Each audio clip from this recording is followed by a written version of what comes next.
Como o Estado ajuda nas boas obras cristãs? Pera, como assim? Este é o Visão Libertária, sua fonte de informações descentralizadas e distribuídas. Esse artigo foi sugerido e escrito por Amazônia Livre, revisado por J.J. Lieber e narrado por Coreia com K.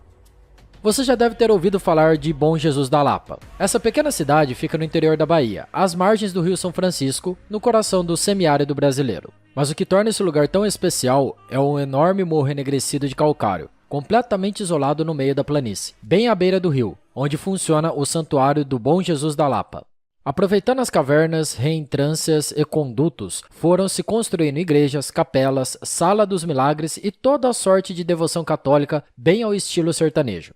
É indescritível a beleza do lugar, só faz sentido a experiência pessoal de visitar o local. As próprias formações kársticas são o mais belo ornamento que se pode encontrar em uma igreja. Além de uma aula de espeleologia e um bálsamo para a fé, o local é um alento para a arte, o bom gosto e a beleza na sua forma mais natural. Diz a canção que a Igreja da Lapa foi feita de pedra e luz.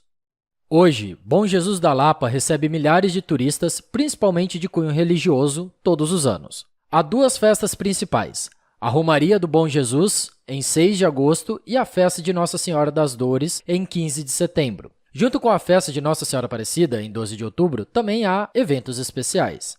Além de visitar o complexo do santuário, que se localiza em todo o entorno do Morro de Calcário, dá para tomar um banho no Rio São Francisco, almoçar um peixe delicioso com receitas locais na beira-rio, fazer um passeio de barco, tomar um suco de tamarindo no Mercadão e comer um acarajé na praça. Mas espera aí, o Visão Libertário agora virou dica de turismo religioso? Calma, criança.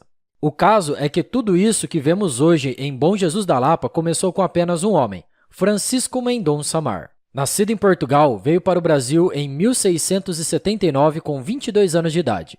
Francisco tinha aprendido com seu pai vários ofícios relacionados a artes da época, trabalhar ouro, madeira, pintura, etc. E decidiu fazer seu destino no Brasil. Aportou em Salvador, capital da colônia na época. Comprou alguns escravos, que eram seus ajudantes de ofício, e ali começava uma vida promissora. Seus bons serviços eram reconhecidos pela comunidade e não faltava serviço. Ele chegou a ensinar algumas artes completas aos escravos mais habilidosos para dar conta da demanda. Num lugar onde estava tudo por fazer, Francisco e sua equipe eram essenciais. Bem, até aqui vale frisar como Francisco soube se posicionar no mercado, escolhendo vir ao Brasil onde sabia que havia carência da sua mão de obra especializada. Depois, escolheu escravos que se tornaram praticamente parceiros para lhe ajudar nos ofícios. O que poderia dar errado, não é mesmo? Era o ano de 1688. Depois de 9 anos de trabalho duro, Francisco estava consolidado no mercado entre os melhores artesãos da colônia. Especialmente havia se destacado em pintura e acabamentos em madeira. Foi quando recebeu quase que uma honraria. Fora convidado pelo próprio governador da colônia, o general Matias da Cunha, para pintar e fazer acabamentos artísticos no palácio do governo. Era a glória, o reconhecimento de anos de trabalho bem feito. Seria um bom dinheiro e o trampolim para trabalhos ainda maiores, talvez até em Portugal ou Espanha. Mas lembre-se que naquela época, pintar não era abrir uma lata de tinta, pegar um rolo e sair deslizando. Havia que se preparar a tinta, misturando os produtos de fixação e de cor. Esses, por sua vez, também tinham de ser preparados. Eram extratos vegetais e produtos minerais que, na medida certa, resultavam em uma tinta de qualidade. Não sabemos se Francisco chegou a pedir um pagamento adiantado para iniciar os serviços, mas o fato é que ele bancou toda a preparação dos materiais. Prontas as tintas, ele e sua equipe pintaram todo o prédio do governo colonial. Missão dada é missão cumprida. Foram 3 anos de trabalho direto. Mas cadê meu dinheiro? Nesse inteirinho, falece o governador general Matias da Cunha e assume o Dr. Antônio Luiz Gonçalves Câmara Coutinho. Dando de ombros para Francisco, o atual governador manda ele ver a situação com o provedor Mor. Já sabe, né? Ele estava burocratizando a coisa. O provedor Mor explica a ele que não tem dinheiro no momento e, quando puder, pagará. É tipo precatório, e ainda só de boca. Mas o caso é que o Francisco havia assumido dívidas para executar o serviço e estava sem dinheiro. Quebrado e cheio de gente batendo na porta, só restou a Francisco insistir em cobrar os mafiosos da colônia. Mas nosso pobre Francisco não tinha ideia do que era se meter com essa gente. Em 1691, prenderam ele junto com todos os seus escravos. Passaram dias sendo chicoteados. O sonho acabou na mão de um político, endividado, preso, açoitado e humilhado. Os políticos da época tiraram tudo de Francisco, deixaram-no sem dinheiro, acabaram com seu reconhecimento social, privaram sua liberdade, destituíram sua humanidade. Seu pecado? Acreditar em políticos.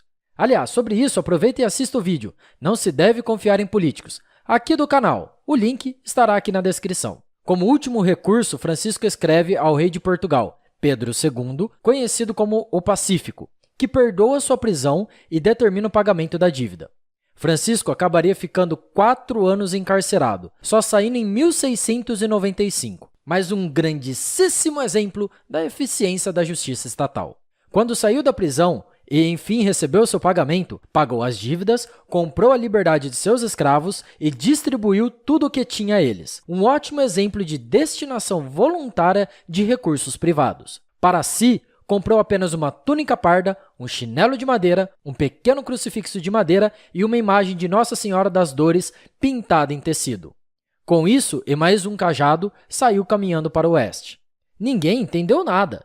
Francisco tinha recebido um bom dinheiro e estava livre. Era só retomar a vida, certo? Mas durante o período em que esteve preso, ele contou que misteriosamente escutava uma voz dizendo: "Busque o Calvário na gruta." E de livre e espontânea vontade, decidiu se desfazer de tudo e seguir rumo à sua terra prometida. Olha aí esse exemplo de livre empreendimento individual. Cruzando a região da Mata Baiana, o Agreste, e adentrando ao sertão, percorreu cerca de 1000 quilômetros a pé. Na época, havia tribos antropófagas, mocambos de negros, que obedeciam cegamente a um chefe, além de aventureiros e desbravadores. E ainda cobras, onças e os infinitos espinhos e urtigas do sertão. Depois de meses caminhando para o oeste, a partir de um momento, começou a seguir o rio São Francisco, quando aquele maciço de calcário apareceu na paisagem. Cito aqui a resenha do Monsenhor Turíbio Villanova. Citação: "Um leve pressentimento germinou em seu espírito, um desejo impaciente de percorrer todo o perímetro e examinar todas as concavidades. Enquanto examinava as rochas e fendas do morro,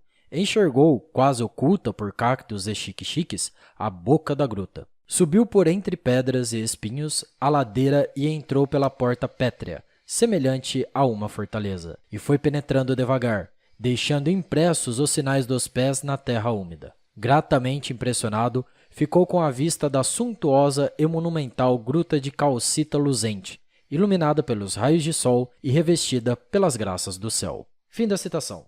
Francisco encontrou o lugar de seus sonhos. Estabelecendo-se ali, logo fez amizade com índios que viviam nas redondezas, passando a se ajudar mutuamente. Há registros de várias expedições que passaram por ali e anotaram a existência do morro, mas ninguém teve a ideia de morar lá. O fato é que, com a descoberta das riquezas minerais em Minas Gerais, o Rio São Francisco se transformou em uma hidrovia de metais preciosos. E bem no meio do caminho entre Minas Gerais e Salvador está o morro. Como a fama do monge da gruta se espalhava pela região, várias pessoas afluíam buscando orações, conselhos e descanso no começo, mas depois passaram a se instalar nas adjacências do morro, formando uma pequena vila. A coisa foi crescendo, o monge se ordena padre Francisco da Soledade e a gruta se transforma em igreja, até chegar ao que conhecemos hoje. Essa admirável história de aventura, trabalho, justiça e recomeço é farta fonte de exemplos para a nossa vida. Mas aqui vamos nos ater à questão libertária da coisa.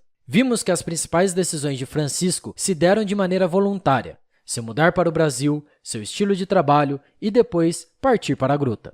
Que, apesar de fazer absolutamente tudo certo, levou uma facada pelas costas dos políticos da época, que mesmo assim teve forças para levantar e seguir adiante com seus sonhos, dessa vez longe do Estado. E ao fazer isso, como prosperou. E veja como prosperar é muito mais do que oferir dinheiro. A política é um jogo de poder. Portanto, qualquer relação com um político garante que você nunca vai prosperar. Pois se você cresce, pode fazer sombra ao mafioso. Portanto, o político deve ser sempre o centro das atenções e o único a aparecer. É comum hoje em dia ouvir casos de pessoas e empresas que se associaram a políticos e perderam tudo. Foram simplesmente usadas para alavancar planos de poder desses narcisistas. Isso não é nada fora do comum para esse meio sujo da política. Mas ao contrário do fascismo, nosso objetivo como libertários é tudo para o indivíduo, nada contra o empreendedor e tudo fora do Estado. Obrigado pela sua audiência. Se você gostou desse vídeo, clique no ícone de curtir abaixo e compartilhe o vídeo em sua rede social. Se você deseja ser notificado de outros vídeos, clique em se inscrever e depois no ícone da campainha. Até a próxima e tchau!